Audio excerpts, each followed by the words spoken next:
Hello and welcome to Smile Matters, the podcast where we explore health, habit and happiness with experts. नमस्कार, मैं ईशा मिश्रा आप सभी का स्वागत करती हूँ हमारे शो में। आज का विषय है हमारे चेहरे की सबसे खूबसूरत चीज़ के बारे में, जो कि है हमारी मुस्कान, और जिसके बारे में जानने के लिए हमारे बीच में है एक जाने माने डेंटिस्ट डॉक्टर विक्रम आहूजा, जो ना सिर्फ लोगों की दांतों की समस्याओं का इलाज करते हैं बल्कि उनकी मुस्कान में आत्मविश्वास भी जोड़ते हैं। So let's begin this smile-filled conversation.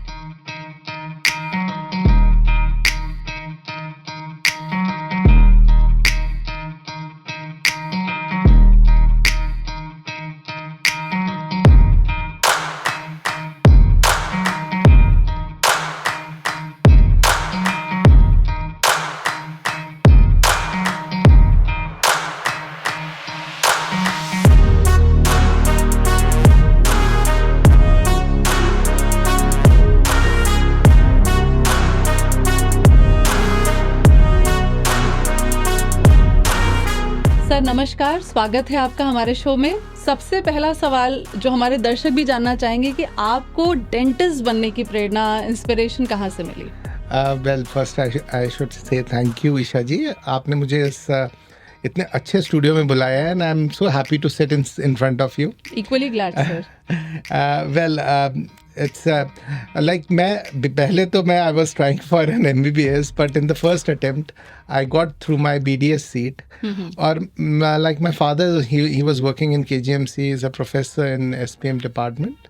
So that time पापा ने मुझे बोला कि नहीं, join BDS is such a good branch, you know.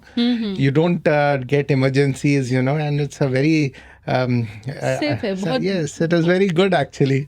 So that time I was not thinking कि मैं BDS करूँगा, but yes, but my father inspired me for this. And I'm very thankful to my dad because now I'm more passionate in dentistry rather than anything else. One day if I don't treat a dental patient, I think I've not done anything. That's great. That shows the passion in you. Yes. So I started my dentistry in Lucknow. I did my BDS from here. And then जैसे ही मैंने अपना BDS ख़त्म किया तो my father was working in UK that time. He was working with NHS. अच्छा. So I went to UK, and then the day when I finished my internship and I started preparing for my MFDS exams. The MFDS was the exam in England कि आप उसको देने के बाद you get a hospital job in England. So I started hospital job in UK first. उसके बाद I joined my masters in Cardiff. It is MSc in forensic odontology. और साथ ही साथ मैं अपनी इम्प्लांट की ट्रेनिंग की मैंने रॉयल कॉलेज से, और उसके बाद मैं थोड़े करने के बाद जब मैंने अपना MSc ख़त्म कर लिया, उसके बाद मैं इंडिया आया और थोड़े दिन के लिए आया था, बट इतना ज़्यादा यहाँ काम देखा कि I don't wanted to stop myself to work here. India is basically a place जहाँ पे आपको हर चीज़ को एक्सप्लोर करने के लिए काफ़ी सारे, मैंने देखा है कि लोगों को जब बाहर से वो आते हैं तो उनको लगता है कि हाँ यहाँ पे ज़्यादा अपॉर्चुनिटीज़ हैं to explore and to flourish. Yes, it is. There's so many different type of cases what we see here, and यहाँ की problems different हैं. जो UK में हमारा NHS और वहाँ population कम है, यहाँ हमारी population बहुत ज़्यादा है और बहुत बड़ी country है हमारी. Exactly. तो we see so many different type of cases. उसके बाद I was more passionate to do my MDS in oral medicine and radiology. वो भी मैंने किया, लेकिन basically my training in implantology really helped me, and right now I've done more than 16,000 surgeries in implants. That's great.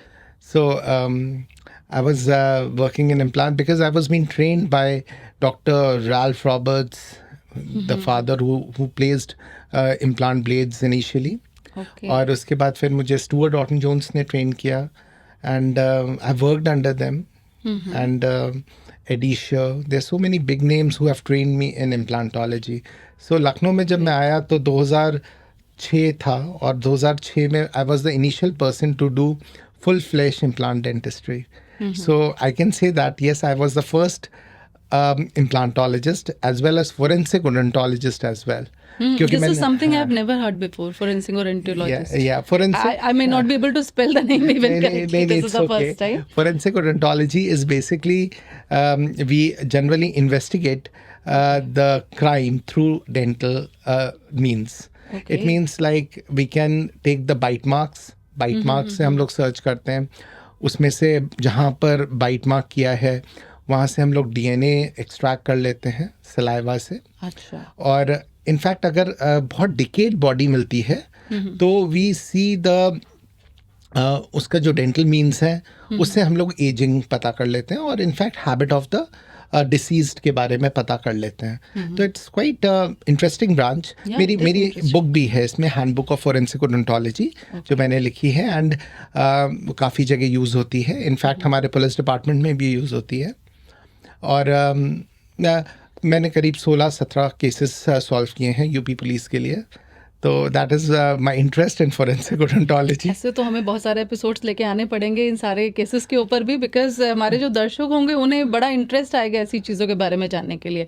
Because dentistry something जो कि आम लोग सिर्फ इतना जानते हैं कि यहाँ दांत खराब हुए, दांतों का कुछ इशू आया और बस हम जा रहे हैं दांतों का काम करा के आ रहे हैं. सिंपल एज दैट, इतना ही लोग जानते हैं. बट आज के समय में so many advancements are there और इतनी सारी चीज़ें होने लगी जो कि लोगों को बड़ा इंटरेस्ट का होगा अगर if they get to know this. And we are really blessed कि आप इतनी सारी चीज़ों के बारे में you are working and you are telling this to our viewers. तो दिस इज़ रियली ग्रेट. और अच्छा, ऐसा जब आपने इतनी सारी पढ़ाइयाँ करी, so many things you have done under such expert people जो कि फर्स्ट टाइम आपने जैसे बताया कि डेंटल इम्प्लांट्स का काम मैंने, I was the pioneer. I may call you a pioneer, maybe. Let's call it as that only. So, were there any challenges you faced during these? Yes, initially people were not knowing about dental implants in Lucknow. और मुझे मरीज नहीं मिलते थे patients के, क्योंकि मुझे Ralph Roberts, the person I mentioned initially, he was the father of implant blades. उसने मुझे कुछ 20-25 implants गिफ्ट किए थे. तो वो मैं टैप कर करके लगाता था. वो उस टाइम पे थोड़ा सा मुश्किल होता था इम्प्लांट लगाना, क्योंकि we were not that advance in technology these days. अभी जैसे आई हैव माई क्लिनिक है in Gomti Nagar, cosmic dental clinic. उसमें हम लोग के पास इतना एडवांस्ड इंस्ट्रूमेंट है कि हम 15 मिनट में इम्प्लांट लगा देते हैं, 10 मिनट ज़्यादा से ज़्यादा. और उसके बाद मतलब हमने अभी नई चीज़ शुरू की है कि हम लोग, I am sorry I am going little out of track, but इसमें क्या करते हैं हम लोग, इम्प्लांट सर्जरी करते हैं 15-20 मिनट में. और उसके बाद उसी टाइम हम डेंटल स्कैन लेते हैं. और हमारे पास सिरेक मशीन है जो कि लेटेस्ट हमने अभी ऐड की अपनी क्लिनिक में. और उससे हम फॉरेन क्राउन बना देते हैं. तो a patient gets a crown, a complete treatment in just 1 hour. Okay, is it yes, so? In yes, 1 hour, yeah, 1 hour, 15 minutes, they get a complete treatment in dental implants. Crown Yes, even the crown. Because usually अगर dentist कोई crowning, अगर कहीं भी crown लगाना है किसी भी teeth पे, तो मुझे लगता है इट टेक्स लाइक 4-5 days. वो बोलते हैं कि क्राउन बन के आएगा, 2 बार नाप के लिए बुलाते हैं. My mother got a treatment I guess 4-5 years बैक. तो वहाँ पे ऐसा ही हुआ था कि टीथ बन के आ रहा है, फिर वो नाप हो रही है, देन क्राउन बन के आ रहा है, and at least 4-5 sittings were there. Yeah, now it is done in 40 minutes. Can you believe that? I'll recommend people, I'll recommend the viewers कि आपको अगर बहुत फास्ट और बहुत फटाफट से क्राउन लगवाना है, दांतों की समस्या को ठीक करना है, and you want to regain your smile, तो आप प्लीज सर के क्लिनिक पे विजिट करिए. Cosmic clinic, Cosmic dental clinic, Cosmic dental clinic, Gomti Nagar. नहीं, डेफिनेटली मैं तो, मुझे बड़ा अच्छा लग रहा है ना. आई विल डेफिनेटली, मुझे अगर कभी भी ऐसा कुछ होगा तो I will visit you. Oh, you are most welcome. Yeah sir, जब हम बात करते हैं स्पेशलाइजेशन की, यू हैड मेनी स्पेशलाइजेशंस, तो कोई ऐसा स्पेशलाइजेशन जो आपको लगता है कि अभी के सिनेरियो में आपको बहुत हेल्प कर रहा है और उसके रिलेटेड पेशेंट्स बहुत ज़्यादा आ रहे हैं आपके पास में? वेल, आई फील कि इतना जो डिजिटल डेंटिस्ट्री है वो बहुत इम्पॉर्टेंट है. Digital dentistry is this is the AI system what is coming up in dentistry. इसमें हम लोग अभी क्या कर रहे हैं कि मुझे लगता है आगे आने वाले टाइम में that will be a complete specialization, that will be something like post graduation in digital dentistry what I feel now, क्योंकि उसमें कई सारी कॉन्फ्रेंसेज हो रही हैं, एआई पे कॉन्फ्रेंसेज हो रही हैं. Recently I was been, there is a company called Lupin, उन्होंने अभी मुझे अप्रोच किया था and they are doing a robotic implant surgeries. Okay. Can you believe that now? The dentistry is so advance now and we go for a robotic implant surgeries. Like I told you that we have a CIRAC. CIRAC is also a AI system. That's an artificial intelligence. We just scan that area and on the screen the designing is being done automatically. We just little bit alter it and the crown is manufactured. So it is so fast these days. The upcoming branch will be 100%. It will be robotic, AI, digital dentistry. So these are the keywords what I'm looking forward. नहीं, great to hear this. And actually ये बहुत ही tough task होता है जब किसी को दांतों में तकलीफ होती है और जब लंबा ट्रीटमेंट होता है, रिहैबिलिटेशन काइंड ऑफ होता है, काफ़ी सारे दांत खराब हैं, तो उस टाइम में लोगों को महीनों महीनों लग जाते हैं डेंटिस्ट के पास चक्कर काटने में. और अगर वो इंसान वर्किंग है तो अगेन वो बड़ा ही टफ होता है. तो ईशा जी, मैं आपको अभी मैं अपना बताता हूँ. मैं 2014 में जब मैंने फुल माउथ पहली बार किया था लखनऊ में, इंग्लैंड में तो मैंने काफ़ी बार मैंने अपने कंसल्टेंट्स को मैंने सपोर्ट किया है, बट मैं यहाँ इंडिविजुअल जब कर रहा था तो मेरे पास यहाँ टेक्नीशियंस नहीं थे. तो वो वाला केस मेरा Limca world of book records में भी है. अच्छा. तो हम लोगों ने, मेरे पास एक पेशेंट आया कनाडा से and we did all extraction together. That was 28 teeth were being taken out. Okay. He was having a periodontal problems. And after that curettage, we placed an implant. We placed around 12 implants in that patient. अच्छा. And in 6 hours time, we have placed the teeth. So that time, even I was trying hard to do something immediately. And that case was being registered in so many extractions at the same time didn't cause any kind of trouble to yeah, the that was important actually. I was a little panicky about it. Yeah. But when I was just going to do it, the patient signed the consent. उसने पूरा consent sign किया. और मैंने एक dental council को भी phone किया कि if I'm doing this, they said we don't have any provision to stop you, but if the patient is signing a consent. So I did the same. I did all the documentation. And even because Canada से patient आया था और उसके पास time भी ज़्यादा नहीं था, तो हम लोग ने, और वहाँ पर भी डेंटिस्ट ने उसको रिकमेंड किया था कि generalize extraction, that is all the teeth should be taken out. So हमने सारे दांत निकाले उसके, और उसके बाद फिर इम्प्लांट्स उसी टाइम प्लेस किए. And this was done under local anaesthesia and he was sedated that time. And we were quite successful. Still the patient comes to us for the checkups. He's perfectly fine. And I was happy that we registered this case in Limca World of Book Records because UK में that time एक extraction हुआ था, 16 extractions हुए थे, and the patient died on the table. Oh my God. तो we were lucky that was a very tough task for you to take up. Yeah, it was a risk that what we have taken up that time, but luckily we were quite successful doing that. Yes. Sir, जब implants की बात हो रही है तो I would definitely ask you to tell the public what are implants. People don't know implants. See, technical language हमें समझ में आती है, बट मेनी अ टाइम्स जो बहुत ही आम पब्लिक होते हैं, they don't know what are implants. तो it is just for like awareness session. Please tell what. I'll be very happy to discuss about it because see, when anybody has कोई अगर जो दांत जिनका नहीं है उस एरिया में, जैसे पहले होता था कि निकालने लगाने वाले दांत लगाए जाते थे जिसे हम रिमूवेबल पार्शियल डेंचर्स कहते थे, है ना.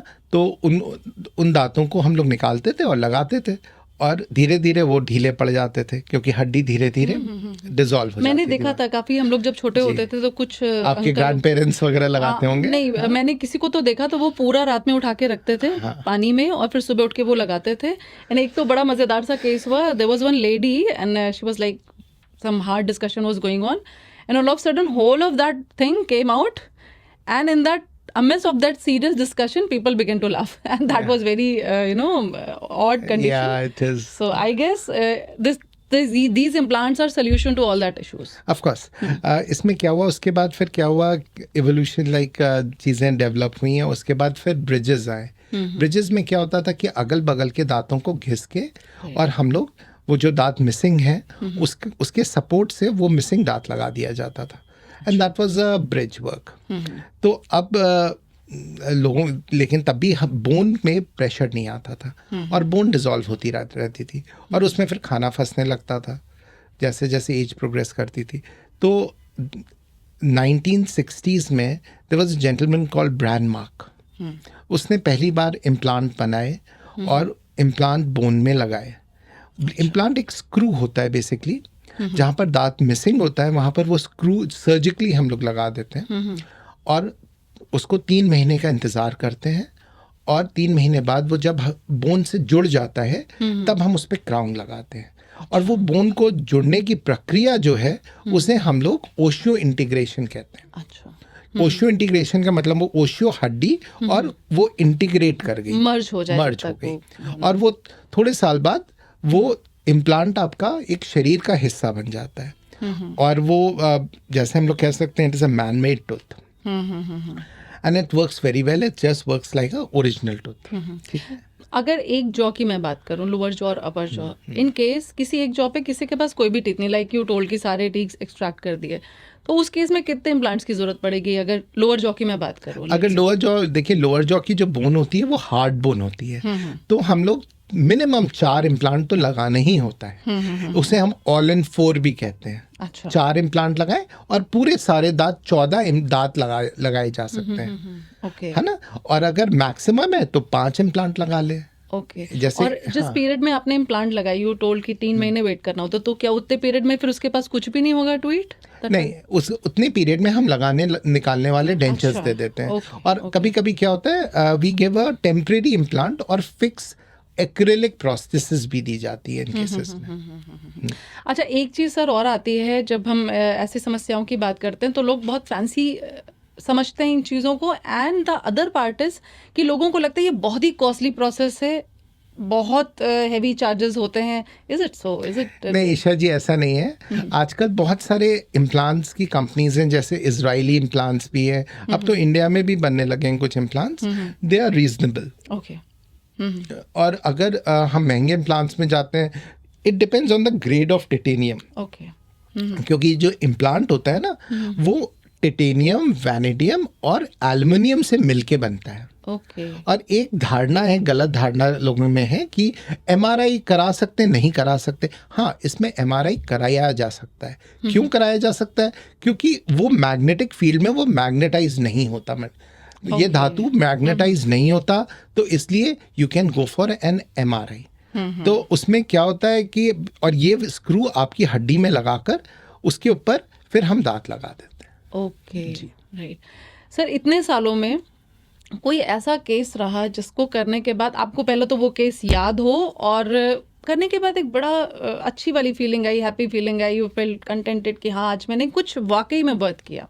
ऐसा कोई केस आप शेयर करना चाहें तो? आप अगर इम्प्लांट्स में बोलें तो यस, मैं as a in-charge, dental in-charge, मैं सिप्स हॉस्पिटल में भी काम करता हूँ. तो like I am the head of department of dentistry. तो वहाँ पर जैसे हम लोग फेशियल रिकन्स्ट्रक्शन का काम करते हैं प्लास्टिक सर्जन्स के साथ. तो हम लोग क्या करते हैं कि अगर किसी के कैंसर हो गया है, बड़ा सा अमीलोब्लास्टोमा हो गया है, तो हमारे प्लास्टिक सर्जन वहाँ पर उत्ता जबड़ा निकाल देते हैं और फिर पैर से वहाँ की हड्डी बनाई जाती है. उसे फिब्युला बोन से फ्री फ्लैप सर्जरी कहा जाता है. अच्छा. है ना. तो फ्री फ्लैप सर्जरी में जब हमारे प्लास्टिक सर्जन वहाँ तक बना देते हैं, उसके 6 महीने बाद डेंटिस्ट का रोल शुरू होता है. हम उस फ्री फ्लैप मोटी सी बोन में, क्योंकि वो पैर की हड्डी है, उसमें हम डेंटल इम्प्लांट डालते हैं. तो डेंटल इम्प्लांट डालने के बाद हम उस पर प्रोस्थेसिस लगाते हैं. यस, मैंने करीब वैसे काफ़ी केसेस किए हैं, लेकिन शुरुआत के जो मेरे 5 केसेस थे उसके लिए मुझे मैनचेस्टर में अवार्ड मिला था. एंड मैंने वो पेपर प्रेजेंट किया था यूके में, तो I was been awarded there. तो यस, उसको करने के बाद मुझे बहुत अच्छा लगा, क्योंकि भाई किसी को आप वैसे दांत दे दो. वैसे तो मेरे सारे केसेस मेरे just close to my heart. I really love my patients. तो ये बड़ा कम सुनने को मिलता है. डॉक्टर्स पेशेंट के साथ इतने अलाइंड हो और इतने, लाइक आपने भी बोला ना implant, what was that term? Osseointegration. Integration तो like it's just like a doctor gets integrated with the patient. ये भी एक बड़ी अच्छी बात होती है और फिर पेशेंट्स भी बड़े कंफर्टेबल होते हैं डॉक्टर के साथ. We should be like that ना. अगर हमने प्रोफेशन लिया है तो we should be like something about spreading smile. Yes again तो ऑफ कोर्स हम खाना खिलाते हैं लोगों को. Right sir.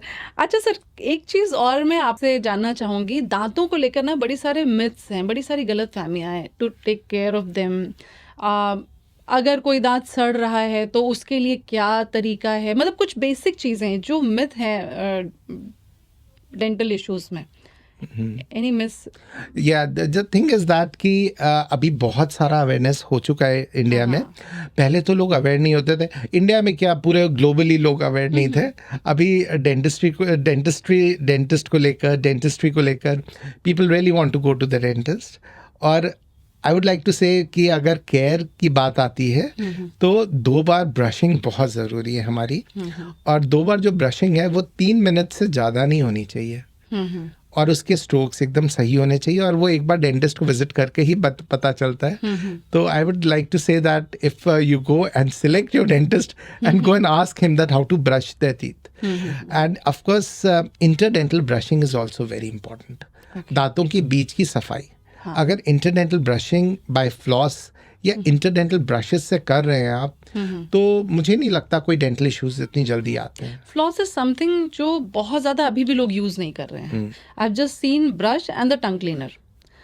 तो सर फ्लॉस को यूज़ करना, how much it is important and everybody should be using it और not? Floss is little difficult to use, you are right actually. But if you are using an interdental brush, दांतों के बीच के एक पतले पतले brush आते हैं, आप अगर उससे सफाई करते हैं तो काफ़ी चीज़ें सॉल्व हो जाती हैं. क्योंकि flossing is not that easy. और आजकल तो टूथपिक्स में भी फ्लॉस फंसा कर आता है, तो आप उसको भी यूज़ कर सकते हैं. That is also very good dentifrices. You can use that as well. अच्छा सर, क्या डेंटल प्रॉब्लम्स, ये जो डेंटल इश्यूज हैं, can they cause serious health issues also? Of course yes, why not. अगर आपके डेंटल इश्यूज हैं, जैसे जो प्लाक है, सब चीज़ें तो मुंह से शुरू होती हैं. आप खाना खाते हैं तो अगर आपका मुंह इतना गंदा है, बहुत सारा प्लाक है, बहुत सारा कैलकुलस है, तो अगर आप वो खाना अगर आपके पेट में जा रहा है तो ऑफ कोर्स आपके हेल्थ इश्यूज तो होंगे. आपका डाइजेशन प्रॉपर नहीं होगा. Your infection is travelling inside your stomach. You will be having a stomach problem. And nowadays there are certain theories जो कहती हैं कि आपके हार्ट इश्यूज भी डेंटल से होते हैं. तो there are so many things which are coming up. Sir, naturopathy में एक मेथड को यूज़ करते हैं, that is oil pulling. You might have known about this कि मॉर्निंग में आप उठते हैं तो बिना ब्रश के जस्ट टेक कोकोनट ऑयल और आप ऑयल पुलिंग कर. तो is that good for dental health? Do you have any idea? Well, we don't have this in our theory. Probably, I respect all the branches, but I'm sure if they're having some audits, it is good. But अभी तक हमारे dentistry में we have not thought of it. और अभी तक कोई ऐसी researches नहीं है मैम. नहीं, ग्रेट सर. क्या सिर्फ दर्द होने पर ही एक पेशेंट को, एक पर्सन को डेंटिस्ट के पास जाना चाहिए? How frequently should a person visit a dentist? Well, I feel that every person should visit in 3 to 6 months. एक बार विजिट करना चाहिए. Even if you are not having any problem then? Yes, we have 32, so of course दिखाने तो जाना पड़ेगा. And another question is, after flossing and brushing and tongue cleaning, the other point is mouthwashes. Nowadays, there are a number of mouthwashes. Several brands are giving mouthwashes. Are they necessary for everyone to use, or it is just an option? नहीं, mouthwashes are good actually, but अगर आप chlorhexidine medicated माउथवॉशेस use कर रहे हैं तो आपके दांतों में काले रंग का स्टेन आ जाता है. Okay. Black stains are there. Don't use a medicated mouthwashes if you are using a general mouthwashing has been done. लेकिन माउथवॉश करने का एक तरीका होता है. आप अगर मुंह में 30 सेकंड तक मुंह के अंदर रख के और चारों तरफ चलाते हैं और उसके बाद थूकते हैं तो वो एक सही तरीका है, क्योंकि 30 seconds it should be inside your mouth. And और लेकिन alcohol based mouth wash is not recommended. Too much mint is not recommended because it is damaging your mucosa. जो आपकी जो स्किन है उसको डैमेज करता है, टंग को डैमेज करता है. तो that is why it is not been used. Is there any home remedy और home like anything we can use like salt water? Many times people recommend. Is that safe or fine? If a person is not having like mouthwash, ready. Okay. Is that fine? Yes, we have so many things and we respect that. Home remedies बहुत सारी हैं, जैसे कि आपकी turmeric है. Turmeric is considered. Exactly. That was another thing I was. Turmeric is considered as really good. बहुत अच्छा है. हल्दी. हल्दी आजकल इतने रिसर्चेस हो चुके हैं डेंटल में कि वो एंटी कैंसर भी माना जाता है. और इसमें आपका नीम का तेल है, लौंग का तेल. हमारी कई सारी मेडिसिन में जैसे यूजिनॉल हम लोग जो डेंटिस्ट्री में यूज़ करते हैं उसमें लौंग का तेल है. तो हाँ, ये दर्द तो कम करता है. और अगर मस्टर्ड ऑयल में और सॉल्ट डाल के अगर मसाज किया जाए गम्स में, इट इज़ वेरी गुड. नीम का दातून बहुत अच्छा माना जाता है. It's a good dentifrices. It makes your gums very healthy. तो home remedies, yes, it is good actually. और आयुर्वेदिक तो शायद ये वाला जो पेस्ट है आपके सामने रखा हुआ है, इसमें भी सारे होम रेमेडीज वाले चीजें, oil and babool and many things are there. Cure is a good paste actually. Yes, it's total Ayurvedic. Sir, इसके अलावा जैसे जो लोग बहुत ज़्यादा मीठा खाते हैं, लाइक यू टोल्ड कि हाँ 2 बार ब्रशिंग करना है, ये सारी चीज़ें हैं. बहुत ज़्यादा मीठा खाते हैं. बहुत सारे लोग ऐसे भी हैं जिन्हें काफ़ी लंबे समय से डायबिटीज़ रहता है. तो I have seen and I have heard कि जिनको डायबिटीज़ लंबे समय तक रहता है वहाँ पे दांत ज़्यादा जल्दी ख़राब होते हैं. बहुत ज़्यादा उसका वो क्या बोलते हैं, मतलब खराब होते हैं ऑल टुगेदर. दांतों की प्रॉब्लम ज़्यादा होती है. Yes, they have a problem. अगर आप स्वीट यूज़ कर रहे हैं, लाइक चॉकलेट्स, अगर स्टिकी स्वीट्स यूज़ कर रहे हैं, राइट, तो वो तो आपके देखिए अगर आप सफाई नहीं करेंगे तो कैविटी बनेगी. Because it is promoting the cavity. और जो स्वीट है वो उस प्लाक से जो मिल के वहाँ पर बैक्टीरियल ग्रोथ को इंक्रीज कर देती है. और उससे आपके दांत सड़ना बहुत जल्दी शुरू हो जाते हैं. तभी अगर स्वीट्स आप ले भी रहे तो वन शुड क्लीन इट. मुझे इस बात पे आई एम रिमेम्बरिंग वन, एक किस्सा याद आ गया मुझे. Like I remember doctor Stuart Orton Jones, जो इंग्लैंड से मेरे जो टीचर हैं, वो आए हुए थे India. Now he is no more. Last year he expired. तो ही वॉज इन दिल्ली. तो he was sitting with the dean of Maulana Azad dental college. उनको चाय सर्व की गई और 2 शुगर क्यूब्स थे साथ में. तो he said that, do you smoke? If I smoke in front of you, the dean, would you mind? He said, no, yes, this is no smoking zone.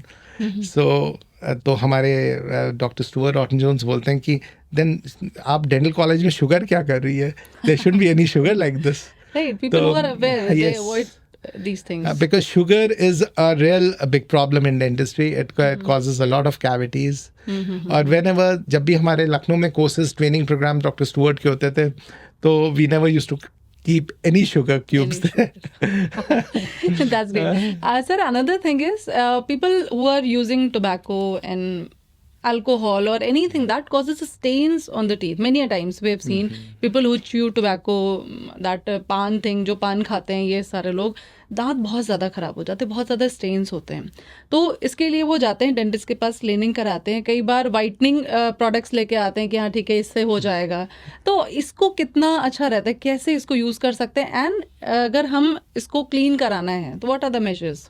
और कितने समय तक ये सस्टेन करता है? क्योंकि जो क्लीन भी कराते हैं वो 2 महीना 3 महीने बाद फिर अगेन आ जाता है वापस. इसके बहुत सारे रीजंस हैं. जैसे कि अगर आप पान मसाला या टोबैको यूज़ कर रहे हैं वो या अल्कोहल यूज़ कर रहे हैं, तो वो आपके सॉफ्ट टिश्यू पे पहली बात तो इरिगेंट्स होते हैं. वो इरिटेशंस करते रहते हैं और जिसकी वजह से ओरल कैंसर बहुत कॉमन है. तभी हम लोग ये जो चूना और बीटल नट जो होती है, जो सुपारी होती है, वो दोनों मिलके इट फॉर्म्स एन एसिड और उसकी वजह से there is a cancer which is produce in the oral cavity. और या तो ये और या तो अगर कोई अल्कोहल का कंजम्पशन कर रहा है तो उसमें भी कैंसर होने की चांसेस हाई होती हैं क्योंकि वो इरिटेंट है. तो वी डोंट प्रेफर दैट. और जो वाइटनिंग पेस्ट हैं या वाइटनिंग ब्लीचिंग या स्केलिंग है, उसमें अगर हम लोग स्केलिंग करते हैं तो हम लोग पॉलिशिंग तो हमें ज़रूर करानी चाहिए, अच्छा। क्योंकि जो दांत हैं वो थोड़ा सा स्मूथ होने चाहिए. If there is an scratches on the teeth, obviously तो स्टेन ज़्यादा रुकेगा. तो स्टेन्स बार बार स्टेन्स आएंगे. तो it is always recommended that after scaling we should have a polishing properly. And how long does that last? अगर if he is not taking anything like betel nut और तो it last for quite long time. अगर वो 2 बार brushing हो रही है और दांत को अच्छी तरह क्लीन कर रहा है और 6 महीने में एक बार डेंटिस्ट के पास जा रहा है तो इट इज़ फाइन. बट उसमें भी क्या होता है, चाय और कॉफ़ी के भी स्टेन्स होते हैं जो दांत को पीलापन देते हैं. राइट. तो that is why we recommend that 3 to 6 month में आप डॉक्टर के पास जाइए और थोड़ी क्लीनिंग वहाँ पर भी करा सकते हैं, क्योंकि हर एक चीज़ ब्रश से पॉसिबल नहीं होती है. है ना. तो और उसके बाद फिर वाइटनिंग आती है. वाइटनिंग में क्या होता है कि आजकल डेंटिस्ट्री में वी हैव ब्लीचिंग. तो हम लोग ब्लीच करते हैं, उसमें सोडियम पर हाइड्रोजन पेरोक्साइड के पेस्ट होते हैं और वो थोड़ा सा ब्लीच करके उसको वाइट फॉर्म में ले आते हैं. अच्छा. हाँ, तो they are quite good.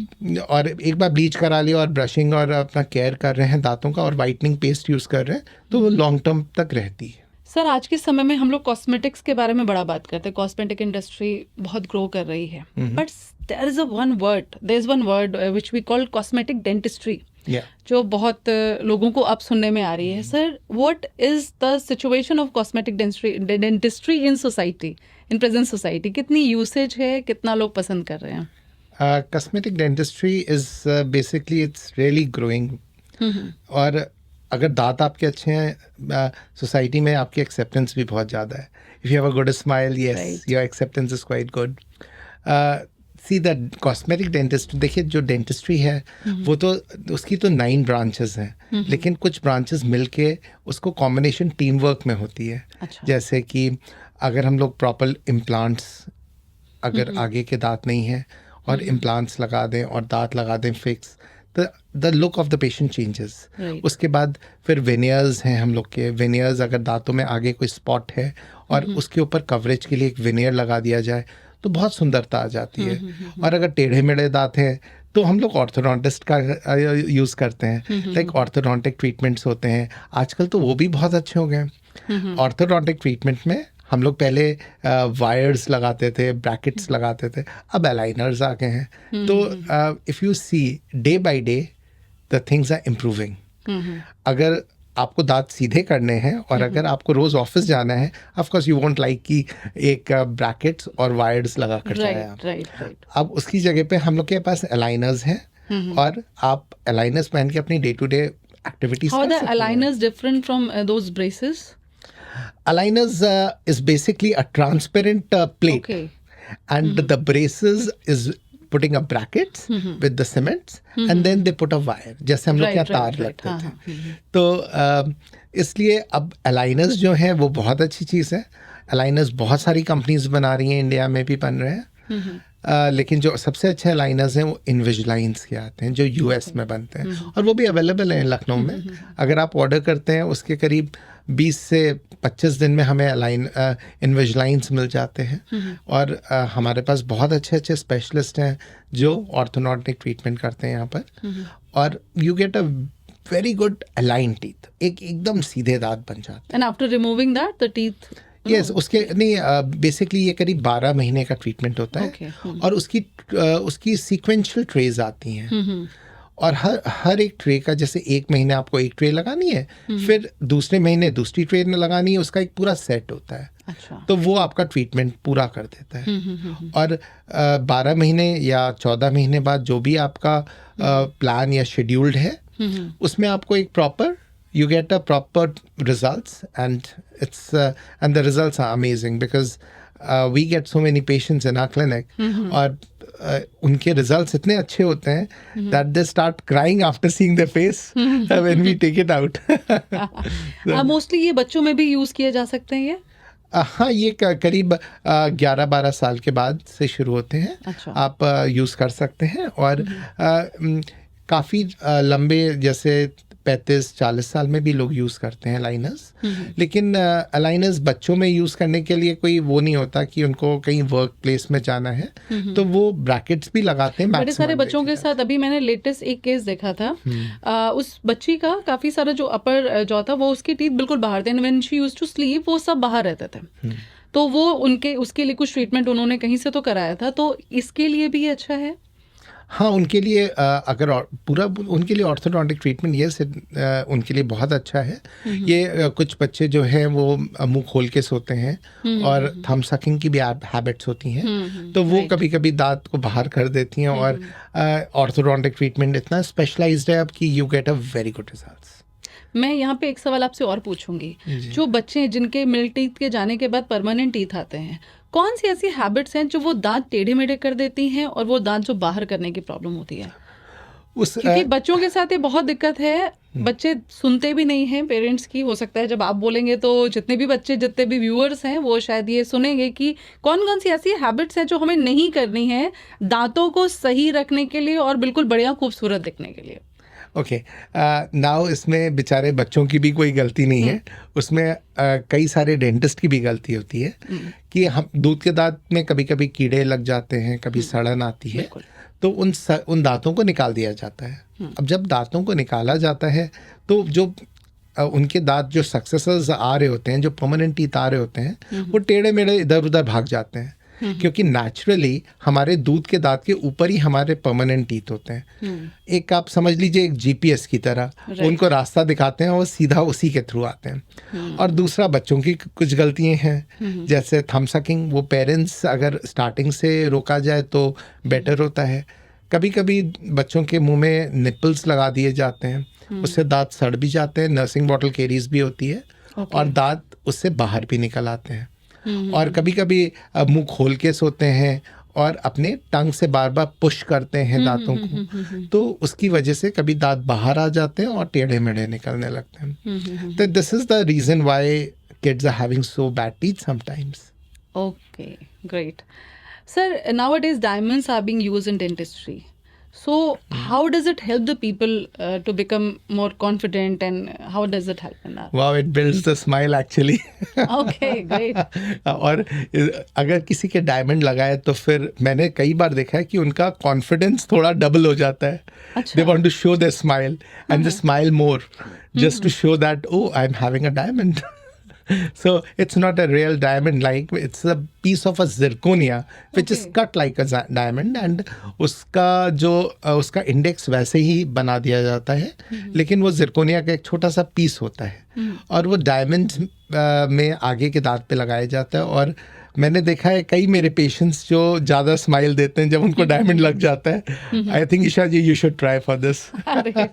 Sure, जब भी कोई मेरे दांत खराब होंगे तो मैं अगले बार डायमंड टीथ ही लगाऊंगी। तो नहीं, एक डायमंड लगता है, it's not the teeth, it's just a piece of diamond. Yes, okay, so it does the function of teeth? No no, it is just diamond a piece. placed over the teeth. Yeah, it is a small piece which is placed here. It doesn't cause any No, concern? not at all, not at all. And when you smile, it sparkles. Oh, great. It seems like your teeth is shining like that. Great sir, ये तो Yes. मैंने पहली बार मैंने ऐसे सुना। मैं अब देखूंगी इसके बारे में। नहीं, मैंने बहुत सारे पेशेंट्स किए हैं, और if you see my website, I have some cases, photographs, and Definitely I'll it be really, visiting. yeah, it is really good actually. Sir, what is smile designing? Okay, so smile designing is a wonderful thing what we are doing in our clinic. Achha. Of course, many clinics are doing this. We take a lovely photograph of a patient and we put in a software, और फिर हम उसके दांतों के shapes change कर सकते हैं उन सॉफ्टवेयर से, और वो पेशेंट के सामने बता देते हैं कि देखिए, your look will be like this. And if the patient is quite happy with that, we try to make the same type of teeth what is seen on the screen. So sometimes that is quite good actually. और उनको जैसे दांत चाहिए होते हैं, whatever they have thought of, they get the same type of teeth. कुछ लोगों के गमी स्माइल होती हैं, जब हंसते हैं तो फिर गम्स दिखते हैं। visible होते हैं। हाँ, तो हम लोग उसमें टूथ लेंथनिंग कर देते हैं। अच्छा। वो लेजर से भी की जाती है और भी उसके तरीके होते हैं, और उसमें लंबे लंबे दांत भी लगाए जा सकते हैं। सो many things can be done now. Sir, nowadays अभी हम एक चीज और भी देखते हैं, वो है डेंटल गैप्स, दांतों के बीच में स्पेस होना। जो बहुत सारे जो एडल्ट्स हैं उनमें भी देखने को मिलता है, बच्चों में भी देखने को मिलता है, तो इसको कैसे एड्रेस करते हैं? बेसिकली जो गैप्स हैं वो कभी कभी कॉन्जेनाइटली दांत ही नहीं आते हैं, और तो उसमें काफ़ी ज़्यादा गैप्स हो जाते हैं। कभी कभी लेटरल इंसाइजर्स, जो हमारे आगे के दांत हैं उसके बगल वाले दांत नहीं आया, या एक ही प्रीमोलर रह गया, तो स्पेस हो जाता है। या तो कभी किसी के दांत निकाल दिया गया, तो उसे मीजियल ड्रिफ्ट कहते हैं हम लोग। दांतों को दांत शिफ्ट होते हैं और वो बड़े बड़े स्पेसेस बना देते हैं बीच में। तो उसमें क्या होता है कि या तो देखिए लैमिनेट्स कराए जाएं, वेनियर्स ऊपर लेयर्स हम लोग कराकर बंद कर देते हैं वो गैप्स, या तो क्राउनिंग कराई जाती है, प्रोस्थेसिस लगाई जाती है।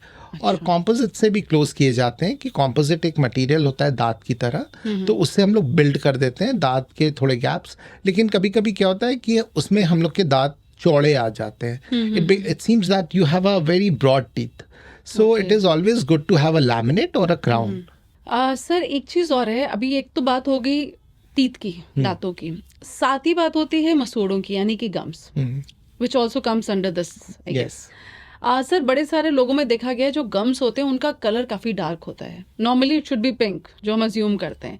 ये डार्क कलर के जो गम्स हैं, are they some medical conditions in dentistry?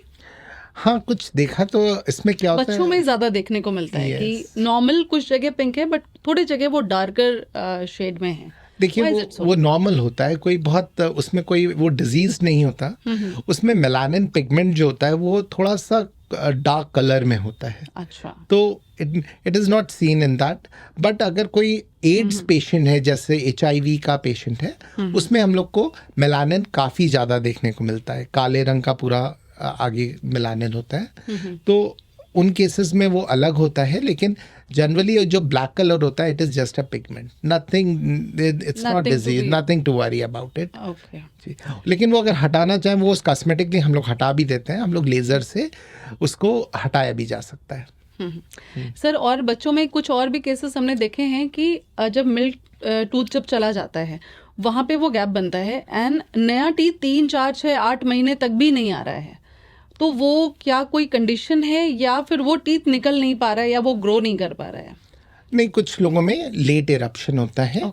It is nothing serious. लेकिन हाँ, जब ऐसा कुछ टाइम होता है तो हम लोगों को हमेशा अपने डेंटिस्ट से कंसल्ट करना चाहिए।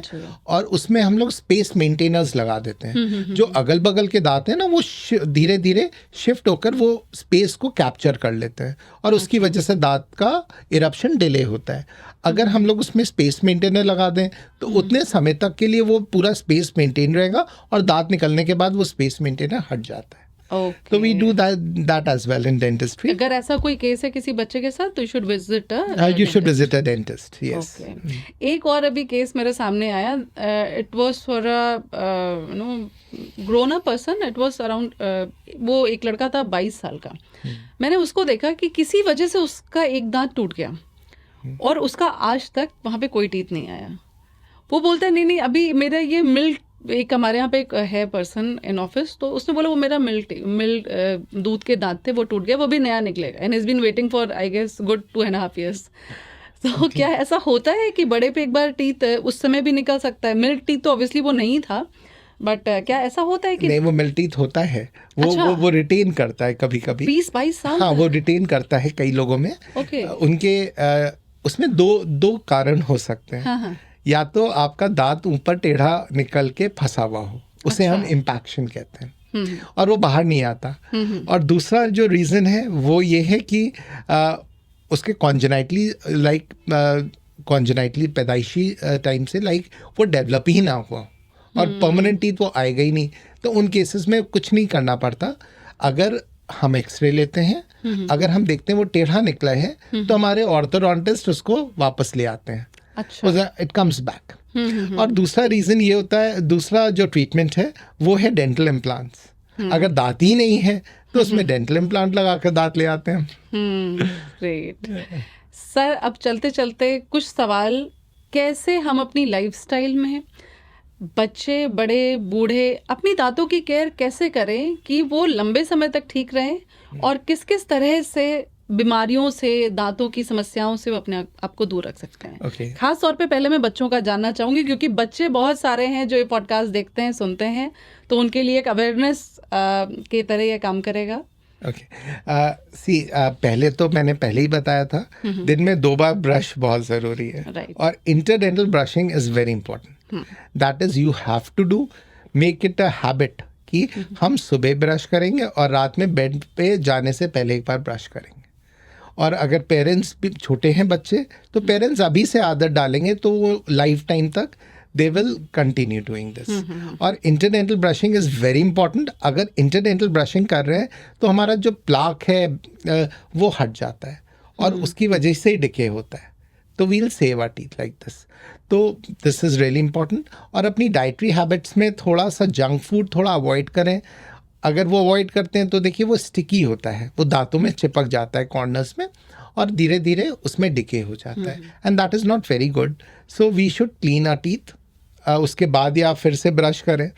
तो लेकिन अगर हम कार्बोनेटेड ड्रिंक्स ले रहे हैं जैसे कि कोक, पेप्सी, तो वो कार्बोनेटेड ड्रिंक्स हैं, वो हमारे इनामल को डैमेज करती हैं, and that causes a problem.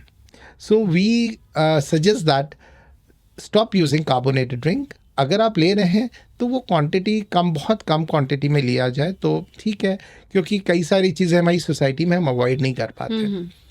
और डाइट में क्या लेना चाहिए जो आपने मुझसे पूछा था, विटामिन सी। और डाइट अपने हम लोग फ्रूट्स को काफ़ी बढ़ाएं इनटेक, और साथ में कैल्शियम इज़ वेरी इम्पॉर्टेंट। ये और साथ में अपने जो गम्स हैं, जो हमारे मसूड़े हैं, उनको थोड़ा सा अपनी उंगली से मालिश करें, वो भी बहुत इम्पॉर्टेंट है। That will make things much better. Are there some oral exercises also, some dental exercises? Yeah, of course. If we are using a finger and we are just going round on the gums, that's a massaging to the gums. Okay. And fill the water in your mouth and start rotating in the mouth. It's just a game, but it really helps because that will remove the small particles from the corners of the mouth. Okay, and now word of mouth for elders and for old age people from your side. An expert, opinion. Well, वो तो इतना experience है, मैं उनको क्या बताऊंगा। Many times नहीं होते हैं, और कई बार मैंने कुछ क्वेश्चंस मेरे सामने ऐसे भी आते हैं जब हम लोग प्रोडक्ट्स की बात करते हैं। कुछ लोग पूछते हैं कि don't you all have some hard brushes which can clean our teeth. कुछ लेके आएंगे कि नहीं बहुत सॉफ्ट ब्रशेस चाहिए। ब्रशेस को कितने मंथ बाद, कुछ लोगों के 6-6 8-8 महीने वही सेम ब्रशेस चल रहे होते हैं। इसके बारे में भी अवेयरनेस बहुत ज़रूरी है, बिकॉज लोग बचते हैं, ये उनको लगता है एक बहुत ही बात की चीज़ है, till they don't have that problem. Okay. So I think it is important to change the brush in 2 months time. 2 से 3 महीने में चेंज कर देना चाहिए। और अगर ब्रश के ब्रिसल्स थोड़े से बाहर की तरफ भाग रहे हैं तो हमें यूज़ नहीं करना चाहिए वो। अगर हम यूज़ करते हैं तो हम अपने ओरल कैविटी, अपने दांतों को सही तरह से साफ नहीं कर पाएंगे। तो और अपने डेंटिस्ट को विजिट करें 3 से 6 महीने में, दैट इज़ रियली इम्पॉर्टेंट। और जो हमारे बुज़ुर्ग लोग हैं वो अपने मसूड़ों की रोज़ मालिश करें, वो बहुत इम्पॉर्टेंट है।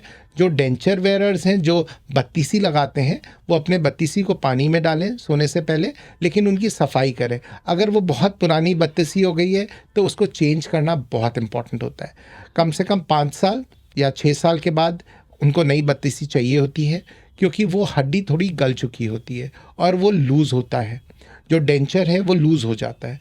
अगर आप इम्प्लांट लगवा रहे हैं तो देखिए हड्डी बहुत मिनिमल गलती है, बहुत ही मिनिमल। लेकिन अगर डेंचर्स हैं तो आपका वो डेंचर ढीला इसीलिए पड़ रहा है क्योंकि उनकी हड्डियाँ गल रही हैं आपकी। तो आप प्लीज़ अपना डेंचर चेंज कराएं। बहुत पुराना डेंचर भी अनहाइजीनिक होता है, तो you should get your things changed. और जो फ्लैट टीथ हैं, that is also important, you should get it repaired. अगर फ्लैट टीथ हैं तो देखिए चबाना ठीक से नहीं हो पाता। हम लोग का जो खाने का जो डाइजेशन स्टार्ट होता है वो हमारे मुंह से स्टार्ट होता है। अगर वो प्रॉपर तरीके से आप चबाएंगे नहीं तो डाइजेशन प्रॉपर नहीं होगा, तो आप और भी बीमारियों को इनवाइट कर रहे हैं। तो we should stop doing this. Okay sir, last सवाल आपसे इस पूरे पॉडकास्ट का वो है electric brushes and normal brushes, which one to choose? Wow, that's a lovely question actually. Yes. Electric brushes भी अच्छे होते हैं, मैं ये नहीं कहूँगा. आजकल जो लेटेस्ट इलेक्ट्रिक ब्रशेस आ रहे हैं, दे आर वंडरफुल. अगर वो देखिए आप सुबह यूज़ करते हैं, लेकिन रात में आप मैनुअल ब्रश यूज़ करिए, क्योंकि आपके पास समय बहुत होता है. सुबह आपके पास समय नहीं है, तो आप इलेक्ट्रिक ब्रश यूज़ करिए. और इलेक्ट्रिक ब्रश में जो वाइब्रेशंस होते हैं आजकल, वो बहुत अच्छे होते हैं. It cleans all the surface of the teeth. तो मैं ये नहीं कहूँगा वो ख़राब होते हैं, they are good, but it should be used in the morning and take time to brush manually in the night, and that will make things much better. Thank you so much sir, thanks a lot. आपने बहुत सारे deep insights दिए about dental issues. और याद रखिए, smile करते रहना बहुत ज़रूरी है, और डॉक्टर साहब ये बखूबी कर रहे हैं. स्माइल करते हैं, लोगों को अच्छे स्माइल देते हैं, और उनकी स्माइल को आत्मविश्वास भी देते हैं. तो अगर ये एपिसोड पसंद आया हो तो लाइक करिए, सब्सक्राइब करिए, शेयर करिए, और आपके कोई भी सवाल हैं तो कमेंट सेक्शन में ज़रूर पूछिए. याद रखिए, खुश रहना, स्वस्थ रहना और मस्त रहना हमारी आज की ज़रूरत है. Thanks a lot.